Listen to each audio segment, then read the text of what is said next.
Assalamualaikum warahmatullahi wabarakatuh. Kami dari kumpulan NHSN 6A dari kumpulan 1 akan membentangkan untuk tajuk etika dan peradaban 2. Topik pilihan kami adalah keganasan rumah tangga di manakah hak wanita. Ini adalah ahli kumpulan kami, saya Izzatunnisha binti Abdul Rahman. Dan seterusnya kawan saya akan perkenalkan diri. Tapi sebelum kita ke slide seterusnya, mari kita tonton video ini dahulu.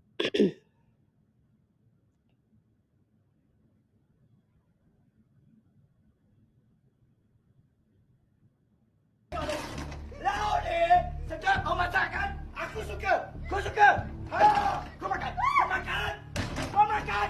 Kau makan. Sedap. Sedap. Sedap. Kau melawan aku. Ha! Kau melawan. Kau nak buat apa? Kau nak lari? Kau tahu tak? Syurga bawah tapak kaki aku. Kau nak berdosa. Kau nak mampus. Kau nak mampus! Aku bagi kau mampus lagi!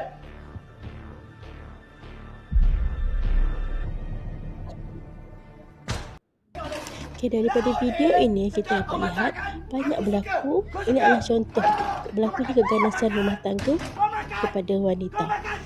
Okay, hari ini kita akan mengetahui tentang keganasan rumah tangga, iaitu jenis-jenis kriteria keganasan, mangsa, faktor-faktor penyebab, kesan-kesan keganasan, penyelesaiannya dan juga NGO yang terlibat. Di dada-dada akhbar kita dapat lihat banyak berita yang berceritakan tentang keganasan rumah tangga dan mangsanya adalah wanita. Di statistik keganasan rumah tangga berdasarkan DOSM juga memberitahu kesnya semakin meningkat, dan juga laporan daripada KPWKM dan juga PDRM tentang keganasan terhadap wanita semakin meningkat. Okey, apakah itu keganasan rumah tangga? Keganasan rumah tangga merupakan pelakuan keganasan terhadap pasangan atau bekas pasangan. Ia berbentuk sama ada fizikal, seksual, pertuturan atau pengabaian dan mental. Siapakah mangsa? Biasanya keganasan rumah tangga boleh berlaku kepada siapa sahaja tanpa mengira usia dan jantina. Okey, biasa yang jadi mangsa adalah orang yang terdekat, contoh pasangan, anak, saudara mara, sedarah, orang yang menetap sekali dalam rumah serta pembantu rumah. Jenis keganasan rumah tangga adalah seperti sosial, kewangan, paksaan, mengaibkan, seksual, fizikal dan emosi. Fizikal bermaksud pelakuan yang mendatangkan kesakitan dan kecederaan seperti memukul, menolak, menumbuk, menampar, menendang, melemparkan objek atau mencekik mangsa. Emosi pula tekanan yang diberikan ke atas pasangan yang mengakibatkan kemurungan, kesedihan dan masalah mental lain. Sosial, mengurung atau menahan pasangan dari berjumpa dengan kenalan, keluarga, malah jiran tetangga.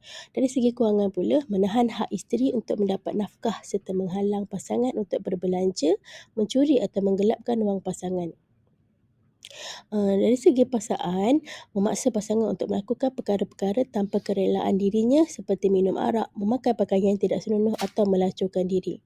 Untuk mengaibkan penggunaan kata-kata kesat, kejian serta makian yang memalukan pasangan di hadapan pihak ketiga atau memberitahu perihal aib pasangan kepada orang lain. Seksual pula, memaksa pasangan untuk melakukan hubungan seksual tanpa kerelaan atau melakukan hubungan seksual yang melampaui batasan normal. Okey, untuk kekitaran keganasan, dia ada 3 fasa, iaitu fasa pertama ketegangan, fasa kedua letupan dan fasa ketiga iaitu susalan dan bulan madu. Bila berlaku fasa ketegangan, pendera mula marah dan salahkan mangsa. Fasa keganasan berlaku penderaan. Kemudian apabila pendera telah menyesal, dia akan minta maaf dan pasangannya mula memaafkan dan terjadinya fasa bulan madu. Tetapi bukan berhenti setakat fasa bulan madu. Ketara ini sentiasa berlaku selagi mangsa tidak ambil dalam penyelesaian. Kebanyakan punca keganasan rumah tangga adalah daripada pendera, iaitu yang punca utama adalah baran. Untuk faktor-faktor penyebab, kawan saya akan sambungkan slide ini. Assalamualaikum, saya Azniza Uthman akan mengupas mengenai faktor-faktor yang menyebab berlakunya keganasan rumah tangga. Yang pertama, kepincangan agama di mana seseorang individu itu tidak mempunyai ilmu agama yang kuat. Selain itu juga, wujudnya orang ketiga di dalam bahtera perkahwinan juga merupakan faktor yang menyebabkan keganasan rumah tangga itu berlaku. campur tangan daripada pihak orang ketiga menyebabkan berlakunya keganasan dan sekaligus menyebabkan kepincangan rumah tangga. Perselisihan pendapat antara pasangan boleh mencetuskan pergaduhan dan berlakunya keganasan rumah tangga. Kegagalan komunikasi di dalam rumah tangga menyebabkan berlakunya perselisihan faham dan memberi impak negatif kepada pasangan tersebut, sekaligus menyebabkan ketidaksehaluan. Tahukah anda tekanan emosi berpunca sejarah zaman silam atau waktu kecil juga boleh menyebabkan seseorang bertindak agresif dan melakukan kekasaran? Ianya berpunca daripada kecelaruan hidup pada masa lampau yang mempengaruhi kehidupan sekarang. Sikap panas barang juga merupakan faktor-faktor utama dalam keganasan rumah tangga. Si pelaku tidak dapat menahan kemarahan dan menggunakan kekerasan dalam rumah tangga. Cemburu juga boleh menyebabkan berlakunya keganasan rumah tangga. Ia menyebabkan seseorang berprasangka buruk, mendengar cerita-cerita negatif daripada orang lain dan rasa dikhianati sehingga menyebabkan berlakunya keganasan rumah tangga. Pelaku itu juga mungkin mengalami perasaan dikhianati oleh orang yang tersayang. Tahukah anda penggunaan bahan terlarang seperti dadah atau meminum arak menyebabkan hilangnya kewarasan akal fikiran dan menjerumus seseorang itu ke arah kejahatan? Pelaku hilang kawalan diri dan melakukan keganasan di bawah pengaruh alkohol ataupun dadah jika kehendak tidak dipenuhi. Mereka merasakan perbuatan itu merupakan satu hukuman terhadap pasangan mereka kerana tidak mendengar arahan. Tekanan dari segi ekonomi pada waktu ini juga merupakan satu tamparan hebat. Kehilangan pekerjaan, kos sara hidup yang semakin meningkat, kekurangan wang iaitu gaji yang kecil menyebabkan tekanan kepada seseorang dan boleh menjerumus ke arah keganasan rumah tangga. Assalamualaikum warahmatullahi wabarakatuh. Saya Siti Nurti Aizah binti Muhammad Rosmi. Tugasan saya adalah membentangkan tentang kesan keganasan rumah tangga. Keganasan rumah tangga akan memberikan pelbagai implikasi khususnya kepada mangsa. Okey, yang dapat saya kumpulkan kat sini adalah terhadap pasangan. Kesan keganasan rumah tangga terhadap pasangan. Pertama, pasangan menjadi ketakutan bila berhadapan dengan pendera. Takut dan masih terasa kesakitannya. Bermaksudnya apabila dia bertemu dengan pendera, dia masih mengimbas kembali masa silam bersama pendera tersebut. Yang kedua, mendapat kecederaan fizikal pada tubuh badan. Contohnya kesan lebam, melecur daripada pendera tersebut. Yang ketiga, emosi menjadi tidak stabil, bercelaru, memikirkan pelbagai masalah, bercampur masalah di rumah dan di tempat kerja. Jadi, mangsa tersebut tidak dapat membahagikan fikirannya dengan masalah di rumah dengan anak lagi, masalah di tempat kerja, dengan bos, dengan rakan-rakan sekerja, bebanannya banyak. Yang keempat adalah pengabaian rumah tangga. Tiada nafkah diberikan untuk pasangan dan anak-anak. Tiada punca pendapatan lain dengan bebanan anak-anak yang ditinggalkan. Maksudnya di sini anak-anak ditinggalkan begitu, isteri tiada kerja, jadi tiada pendapatan, salur pendapatan untuk isteri menampung kehidupan bersama dengan anak-anak. Dan yang terakhir adalah trauma dan menjadi murung bila berhadapan dengan situasi. Takut tragedi lama berulang kembali walaupun dah berlalu, malah trauma dan parut masih ada. Seterusnya, terhadap pasangan. Kanak-kanak yang menyaksikan penderaan tersebut akan mudah menjadi murung. Yang pertama, mereka akan sering menjadi takut dan berdiam diri. Kebiasaannya kanak-kanak tersebut tidak bercampur dengan orang lain. Mereka tidak bersosial. Kita dapat nampak sewaktu di sekolah, kanak-kanak tersebut suka bersendirian. Selain itu, kanak-kanak juga akan bertindak agresif terhadap orang lain, membalas dengan kasar jika diusik.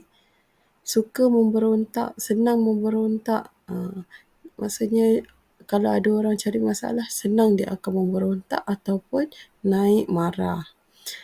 Dan yang keempat adalah meniru pelakon orang dewasa. Maksudnya apabila melakukan keganasan, malah mereka juga akan melakukan keganasan juga terhadap orang lain.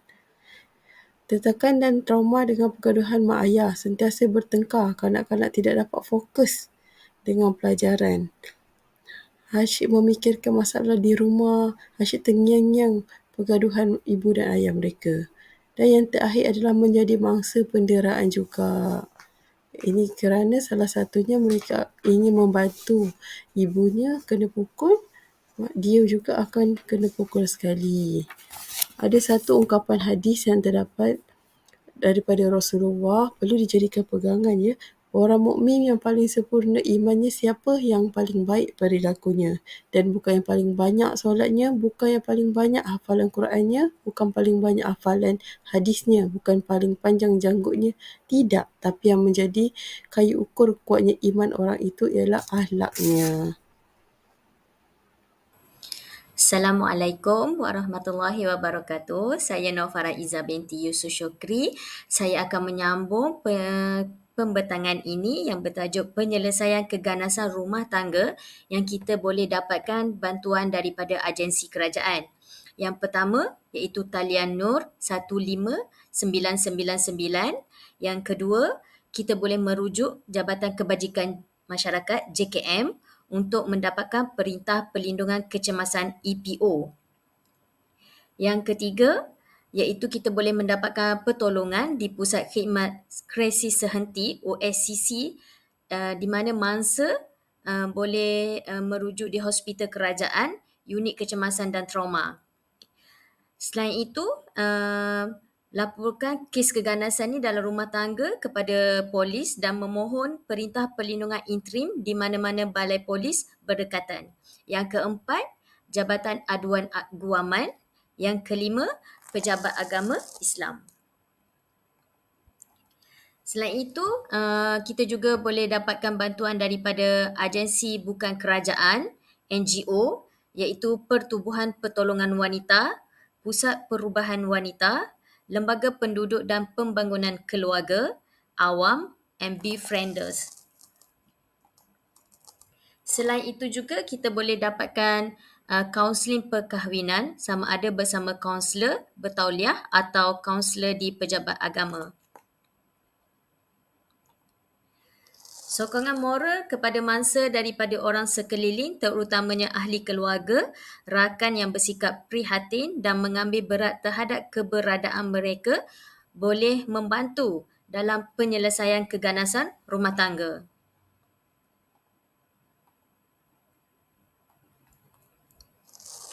Penlibatan media massa memberi kesedaran terhadap orang ramai tentang isu keganasan rumah tangga seperti Twitter, Facebook, TikTok serta YouTube. Selain itu, mangsa keganasan rumah tangga boleh dapatkan tempat selamat atau tempat berlindung seperti Perintah Perlindungan Interim, Perintah Perlindungan, bantuan rawatan kesihatan, psikologi, emosi di One Stop Crisis Center, Perintah Perlindungan Kecemasan dan khidmat nasihat dan kaunseling. Assalamualaikum dan selamat sejahtera. Saya Nur Azin Ayuni binti Zainuddin akan menyambung pembentangan daripada rakan saya sebentar tadi.